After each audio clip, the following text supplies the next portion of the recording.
While industry has failed to do any peer-reviewed studies on smart meters and health effects, a growing body of independent research is now starting to accumulate.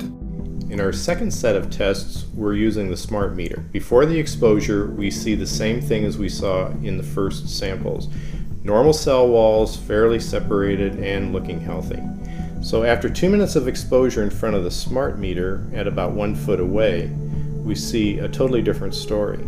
Sample 1, you can see a lot of degradation in the cells. The cell walls have been broken, and you see changes in the cells which are called mycoplasma. It shows a mutation to the cell.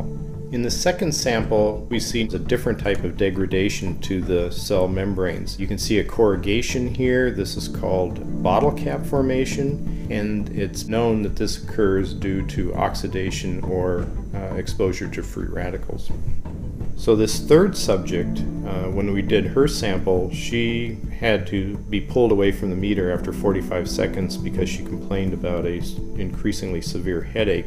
And here you see a phenomenon called rouleau, where the red blood cells are stacking up, which makes it very difficult for the blood to deliver oxygen to the tissues as they would be their normal function. Every single one of these is a degradation. Every single one of these shows a trauma to the blood cells.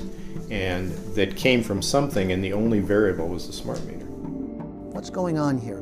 This is a wireless device which is unproven scientifically, which all the evidence so far proves is dangerous or questionable, which should therefore be studied intensely before it's released to the public.